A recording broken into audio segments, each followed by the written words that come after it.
everyone, I'm Sandra Ingerman, and welcome to the Shamans Cave.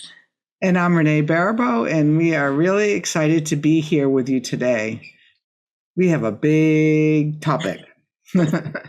We do have a big topic, and as you know, Renee and I have made a decision that this is not a show about politics, and so we have been staying away from politics. But what we want to talk about today is coming up kind of in the back door through politics. And it really is about the division that's going on in the world right now at a time when we all need to be gathering our spiritual energies and our prayers together to hold space for the planet, all of life, and ourselves during the time of the COVID. And what's happening is actually the opposite of that. We're actually living out the Tower of Babel.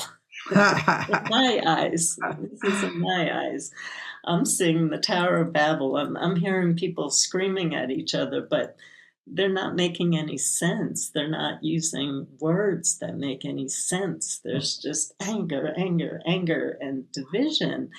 And if anybody remembers when we first went into lockdown, I did a whole 7-week course and we did shows on the cause, what we were seeing as the spiritual cause of the COVID was the toxicity of the collective. And now, instead of the world joining together in prayer for each other, now we're all just splitting even more. And so it's confusing, it's disheartening, but we are a spiritual community and we can start to change this within ourselves. Yes, I totally agree. It's like now that we don't have the president to project all of our stuff at, or you might, if depending on where you sit. I was really disheartened recently because I have a fall retreat in Maine being planned, and here I think I'm being, I'm a Libra. I want everyone to get along and balance. So I take the pre-survey, like who's had the shot, who hasn't had the shot, not expecting anything about, trying to create a space where everyone could come together in nature, keep everyone safe and in harmony. And then I asked the question of, okay, well, can you, bring me a negative COVID report before before I asked that, both sides were there like, oh, this is so good. You're so, so transparent and you're looking at all of this stuff and this is great, great, great. But it was only as long as they thought I was agreeing with their viewpoint. As soon as I said, hey, I'm going to see my mom afterwards. I don't want to bring her any mutant variants. I'd really prefer if you brought this. I mean, there was like a mass exodus for the door for the retreat center. Like that, I don't know if people thought that I was holding the same viewpoint, because I don't really care what your viewpoint is. I just want to keep a safe environment so that we can come back together. And if people feel more comfortable wearing their masks and being 6 feet apart and not hugging, then I want to respect that. Yeah, there's an intolerability that's being created. And I know I shared this story on another show, but I think it's an important story. I was coming back from teaching a workshop in Omega, which is in New York. And I had a flight out in a few days to Europe to do my European workshops. And I always packed those. So I was going to be gone for about 2 months. And one of those mega storms, where they're coming in from every direction, I forgot what they're called. Nor'easters. Nor'easters came into New York. And I get to the airport and it's looking like days. So anyway, they boarded our plane, but I knew that we were going to be sitting for hours on the runway. I knew that if we weren't canceled altogether. And next to me was sitting a man from Los Alamos, and he was a physicist at Los Alamos. For those of you who aren't aware of Los Alamos is in New Mexico, and it's the home of the nuclear bomb. So I'm reading a Dean Koontz book, which is on climate. You know, he wrote, he's not with us, but he wrote on he wrote on climate change. And it was very interesting because in his book, he was disagreeing with climate change, which I found very interesting. Anyway, this man was sitting next to me and he could see what I was reading. And he looked at me and he said to me, I just want to let you know I don't believe in climate change. And so I went inside myself and I said, because I've been traveling for by this time, I'd been traveling for way over 30 years. And I knew my fate. And I knew that I could be sitting next to this man for 10 to 12 hours. And then the flight to Dallas was long on top of that, you know, just on the tarmac, 10 to 12 hours. So I said to myself, do I want to sit and fight with somebody for 10 to 12 hours after teaching 7 days straight in a row from 9:30 in the morning till 10 at night? Or do I want to find a way to just create a peaceful space, not lie, not compromise myself and say, whatever you believe, I believe too. I just struck up a human conversation with him. I asked him a little bit more about his job at Los Alamos. I didn't agree with that word this man said. I just held space for a peaceful conversation. And no negative energy came to me for those hours we were sitting on the plane. We occasionally broke into delightful conversation on the long flight to Dallas. And we have this choice, people. We have this choice. Do we tear ourselves apart? Do we keep throwing weapons and bombs into the collective so not one of us can heal while we're fighting about beliefs that are your own personal beliefs? And you should sit with what you believe, but you also have to understand that there's consequences. Absolutely. Absolutely. I was thinking today when we started to talk about the subject about, you know, for years we're talking about coming into the age of Aquarius and this time of oneness. And, you know, and I was thinking about one time this physicist showed me this chart of whatever it was that they do, the theory of relativity or whatever, but that there's a place that the circles meet again, and that's that consciousness place. And I'm just wondering if we're breaking apart from the bottom and that we're going to meet again at the top, because from this vantage point, I don't see where the oneness is. I see that I feel pretty one within myself and my, you know, and I could even see, like, you know, the same 60-40 split in the wind work. Like and this was a small little segment of, like, you know, the same percentage that's out in the world is now in your spiritual groups about people who believe one thing or another. And it's like, as spiritual leaders, it's really hard to hold in a neutral format so that people can have what I think they're all projections. Because what else could they possibly be when we're throwing these things out at this universe, hoping that it's going to stick and create a consensual reality that feels good to me? I'm not quite sure. Yeah. Yeah, when I wrote my book, Medicine for the Earth, one of the biggest teachings in the book is our perception creates our reality. And I keep on saying to my husband, it's so clear that everybody's creating their own little bubble and living in it, and they're so unaware of everybody else's. And I know I talked about this on a show.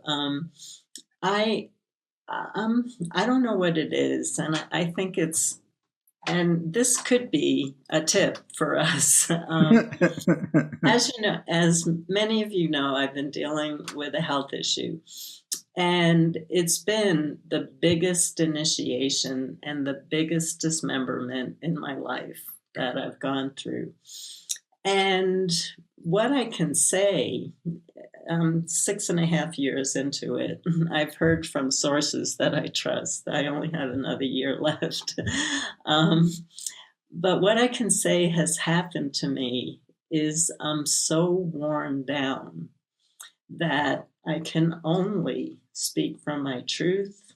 And actually, I can only trust my heart right now, because when you get worn down, it's hard to know who to trust anymore. You're not in your full power. Your intuition isn't completely on, and so I found that naturally. Understanding. I've written about dismemberment in 12 of my books, and I think I'm finally getting what dismemberment is. I'm finally getting what dismemberment is, because I have very little space in my body for judgment right now. People say the craziest things to me on social media, on the news, and I'm just sending love into everything. And it came from being that worn down. And I wonder if that is one of the jobs of the COVID. I think the COVID came to wake us up on many different levels. And we have so much armor on us. And I think that's what the COVID is asking us to drop. And knock, knock, are we listening? I understand that fatigue you're talking about. Last week, I coined it indecisiveness fatigue. And then that led to a presentation topic with my friend that I was telling you about that we've put in for the behavioral health conferences on polarization fatigue. That how do you stay sane? How do you stay anxiety free and depression free when there's nothing that's certain? There is no certainty. I mean, you can kind of depend that Sandra and I are going to be here every Wednesday, because this feeds us. It's like, we know that we think a lot alike, but we think a lot different too. And yet, look there's a little divider line right between us, that is New York or New Mexico to Washington. But the most thing is that we know how important it is to come together, no matter what the differences are. I mean, and there's been a couple times where there's been some real differences, and it'd be like, is this more important for the survival of the whole than that I'm right, or that you're right? No, the whole thing of growing spiritually for me is that you put the community before your own selfish needs. And so when I was planning this retreat, now anyone's interested, we have a few spaces open, and you have to be willing to, be respectful and get along with other people. But the village, keeping the village safe was way more important than, expressing one ideology over another ideology. And when we get there, I wanted all this conversation to be done, because the conversation I want to have is with the kayak or the canoe and the trees and the fall leaves and, the cold, crisp fall air of Maine. Where, if we get so lost in our judgments, we can't even breathe the wind. No, that's absolutely true. I think if you're willing to, a practice that you can do is to create a little altar. We've talked a lot about that on the show. It's not a big deal to create an altar.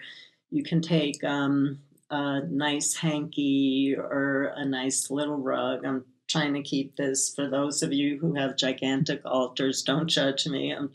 I'm talking to people who have never created an altar before. You can get a little rug, a nice bandana, and you can bring in a flower from outside, put a candle, a picture maybe of somebody who you really love, a picture of yourself, because you should be loving yourself right now. And how about every day for 1 minute or less? This is so when people start to complain, don't give me any more work to do, I don't have time. I'm talking about 1 minute or less, sitting in front of your altar and praying for everybody on this earth, praying for all of life and everybody on this earth, that we go through this period in unity, in love, in support of each other, and praying for each other's well-being and health. And that can take even less than a minute. And if you do that every day, and Renee and I, we have little ceremonies that we do, but we talk about how sometimes it's a little hard for us to get into the habit, because some of this work is getting into the habit. And so the first few days might be a struggle, but then you might find yourself missing if you didn't say your prayer at some point during the day for the world and for yourself. And it sounds so simple, but it's these simple steps that we put together that change everything. And don't you want people praying for you right now? I do. I think it's really important that we pray and that we be really clear that our prayers. In fact, one of the to add to that is I was working with Swami Kaleshwar many years ago, and I got a personal mantra.